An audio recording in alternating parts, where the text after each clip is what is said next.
ಕೊಡಗಲಿ ಗುಡೂರು ಗ್ರಾಮದಲ್ಲಿ ಅಂಬೇಡ್ಕರ್ ವಸತಿ ಶಾಲೆಯ ನೂತನ ಕಟ್ಟಡಕ್ಕೆ ಶಾಸಕ ಡಾ ವಿಜಯಾನಂದ್ ಎಸ್ ಕಾಶಪ್ಪನವರಿಂದ ಶಂಕುಸ್ಥಾಪನೆ.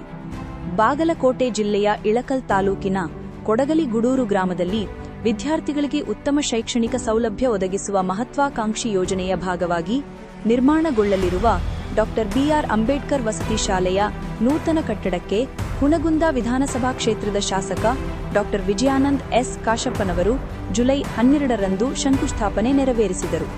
ಶಂಕುಸ್ಥಾಪನೆ ಬಳಿಕ ಮಾತನಾಡಿದ ಅವರು, ಗ್ರಾಮೀಣ ಭಾಗದ ವಿದ್ಯಾರ್ಥಿಗಳಿಗೆ ನಗರ ಪ್ರದೇಶಗಳ ಮಟ್ಟದ ಗುಣಮಟ್ಟದ ಶಿಕ್ಷಣ ಹಾಗೂ ಅಗತ್ಯ ಮೂಲ ಸೌಕರ್ಯ ಕಲ್ಪಿಸುವುದು ರಾಜ್ಯ ಸರ್ಕಾರದ ಪ್ರಮುಖ ಆದ್ಯತೆಯಾಗಿದೆ. ನೂತನ ಶಾಲಾ ಕಟ್ಟಡದಿಂದ ವಿದ್ಯಾರ್ಥಿಗಳಿಗೆ ಸುಸಜ್ಜಿತ ತರಗತಿ ಕೊಠಡಿಗಳು, ಉತ್ತಮ ಶೈಕ್ಷಣಿಕ ವಾತಾವರಣ ಹಾಗೂ ಅಗತ್ಯ ಸೌಲಭ್ಯಗಳು ದೊರೆಯಲಿದ್ದು, ಶಿಕ್ಷಣದ ಗುಣಮಟ್ಟ ಇನ್ನಷ್ಟು ವೃದ್ಧಿಯಾಗಲಿದೆ ಎಂದು ತಿಳಿಸಿದರು.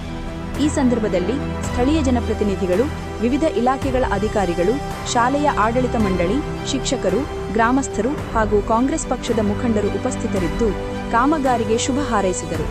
ಗ್ರಾಮೀಣ ಶಿಕ್ಷಣದ ಬಲವರ್ಧನೆಗೆ ಮತ್ತೊಂದು ಮಹತ್ವದ ಹೆಜ್ಜೆಯಾದ ಈ ಶಂಕುಸ್ಥಾಪನೆ ಕಾರ್ಯಕ್ರಮ ಸಾರ್ವಜನಿಕರ ಮೆಚ್ಚುಗೆಗೆ ಪಾತ್ರವಾಯಿತು.